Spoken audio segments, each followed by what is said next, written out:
Okay, don't freak out. It's happening. It's happening. It's happening. Yes, It's happening. Today is a special day. This is it. All right, okay. Just breathe. Okay, we're good.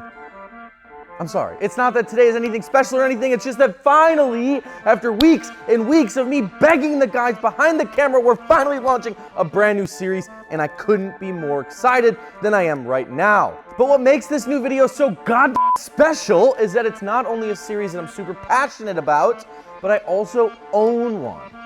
That's right, of all the trucks that we're talking about to kick off this brand new So You Want series is the nostalgic truck of my youth. That's right, guys, the one and only LBZ Duramax. Let's get it.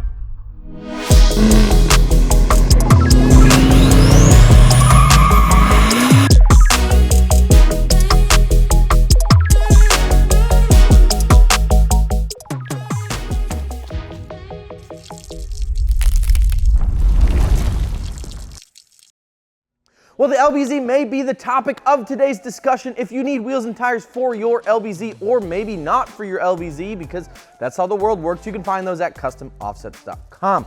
We also have some super cool stuff like bumpers and headlights and taillights, and even some performance parts like fuel pumps, tuners, exhaust intakes, and the likes.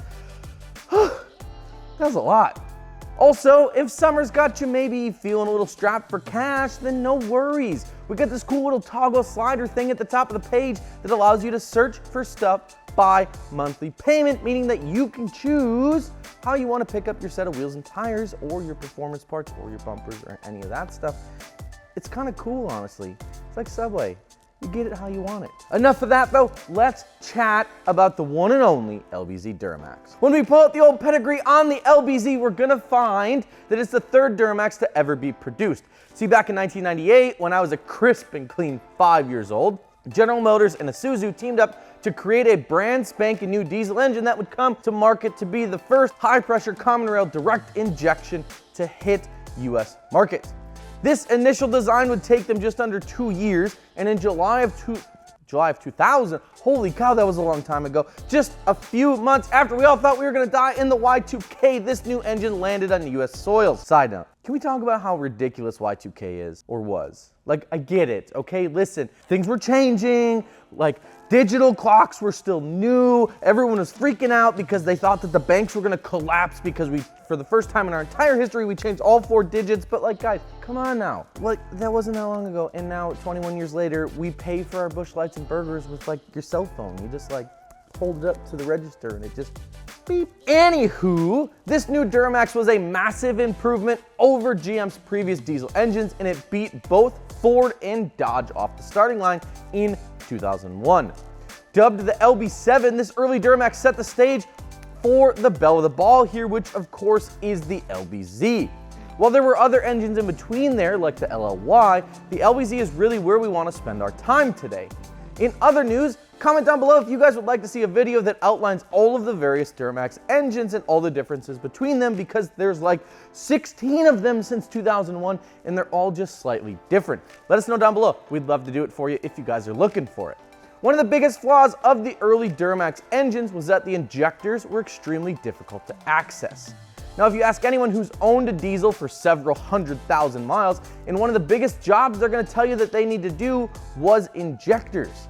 While the job itself is already a pretty beefy boy, the early Duramax engines left the injectors hidden under the valve covers, meaning that replacing the injectors was basically brain surgery. You had to like pull everything apart. It's just not enjoyable. It was not fun by any means. Good news though is that by the time the LBZ engine rolled out in 2006, GM had already solved their injector access issue. The LBZ featured a beefier, heavy-duty block casting, stronger connecting rods, and significantly higher pressure on that sweet common rail fuel injection system. This, coupled with a brand new engine control module, or ECM, basically the brain box of your engine, means that the LBZ Duramax was at the time perhaps the most powerful, tunable, and easy to drive reliable Duramax engine to be produced. In terms of power, the LBZ put down a respectable 360 horsepower and 650 pound-feet of torque, meaning that it put the whooping on the old 6-inch Power Strokes at the time, and also made more power than the 5.9 Cummins at the time as well.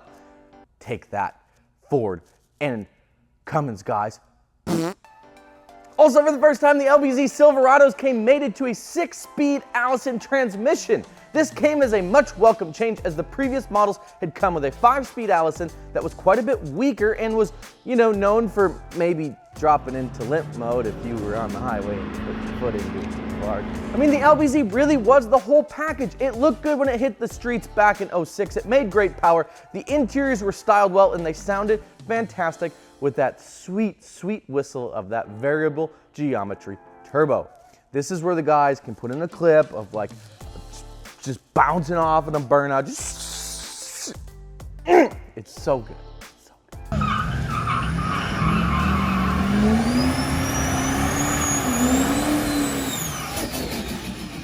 The LBZ really was the classic example of having your cake and eating it too. An oasis in the middle of the desert, and at the time, the pinnacle of General Motors engineering. So let's say you want to go out and buy one. What can you expect buying one in 2021? How does this old cat-eye Silverado stack up against some of the other trucks on the market? Well, for starters, let's get this out of the way, and no, I'm not Captain Obvious, but it's not a new truck, right? And that means that even the best looking and cleanest examples of these trucks still aren't going to be brand new. It's just the way it works over the last 15 to 20 years. They've been driven, they've probably towed a trailer or two in their lives, and they may have had a set or two of wheels and tires on them in the past. For this reason, one of the biggest things that you can expect if you buy an older truck like an LBZ is that you're likely going to need to replace some parts. Let's face it, the truck's 15 years old now, guys. This shouldn't come as a surprise to you. In addition to any mechanical maintenance parts that you may need to do, odds are pretty high that you're gonna need to do a little bit of body work to make yours a show truck if that's what you're into. Pretty much anyone who lives north of like I-70 is gonna need to do some body work, as the salt and the snow tend to eat away at the rockers and cab corners of these trucks pretty quickly. They also like to rust right above the fender wells, in the rear, on the box. Not that I know. It's just a little frustrating. You think you got it cleaned up, you sand it down, you paint it up, you think you got it all good to go, and then it comes back. Whew. All right, we're good. Outside of all of that, now that we covered that and we went there, these trucks drive fantastically, honestly. They have just enough creature comforts to keep you happy, especially in some of the higher trim levels, and make a great daily without having to drop, like $100,000 on a brand new truck, assuming you can even get one in 2021 because, well, there's like this microchip shortage and you can't get it. It's a whole thing, trust me. If building your truck is more your thing, then we have great news for you. Because these trucks are 15 years old, the aftermarket support on them is fantastic. Wheels, tires, lift kits, bumpers, lighting, grills, interior mods, performance mods, you name it, you can get it, and usually these parts are priced pretty well. Heck, even factory replacement parts are relatively cheap, and the trucks are easy to work on to boot. My blower motor resistor went out the other day. It cost me $26 and it was 3 screws to put it in. It took me 5 minutes. It was great. Done. If it's power you're after, then you're also in luck. There are tons and tons and tons of online guides about how to build your truck to 600 plus wheel horsepower pretty freaking easily. To be honest, if you're looking to do pretty much anything from mild to wild on the old LBZ, there's likely someone out there that's done it, and they've probably written a how-to guide to do it. These trucks are just so common, and for good reason. Because there's an early to mid 2000s GM truck, putting wider wheels and bigger tires on these trucks can be a bit of a hassle. In most cases, you're gonna find guys running a 20x10 or a 20x12 on these trucks, usually with either a 33 12.5 or a 35 12.5 in there, typically paired with a 6-inch lift kit. Now again, typically, this setup allows you to get away with that wheel and tire stuffed in there without having to trim much because, well, GM does this cool thing where they're like, hey, so wheel wells, they go around the wheel and the tire, which is round. But what if we made them square? So anyway, GM did this cool thing where they made square wheel wells, which doesn't really make a lot of sense to me, but if you want to put any bigger wheels and tires in there, you're probably going to have to trim at least some. Not that I'm mad or anything, it's not like we had to cut like my truck really far apart and like NorCal. Anyway, we'll get into that in a little bit. Anywho, on the more wild side of these trucks are the big lift guys. Now, if you go to our gallery, there are several examples of guys on 10 inches of lift on their trucks, including this one, which they can put right here, that absolutely slaps, in my opinion. On the flip side, you can also get away with a more low and wide look if that's what you're into. On my personal truck, we went a 4.5-inch BDS lift and stuffed a 22x14 and a 305/45 street tire in there. It wasn't ideal, we had the trim, we cut the bumper, we NorCal'd the shit out of the cab corner, but you know what, it looks b***ing and I love it. At the end of the day, I think what makes the LBZ so damn popular is that it was the classic case of not knowing what we had until it was gone.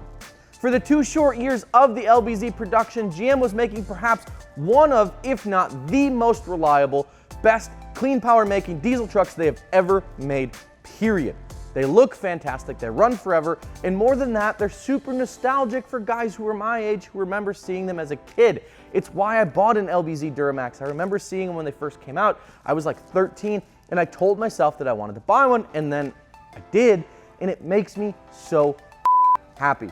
What do you guys think about the LBZ Duramax? Do you love them? Do you hate them? Let us know down in the comment section below, and as always, be sure to subscribe to the channel. With that, we'll see you on the next one. Peace.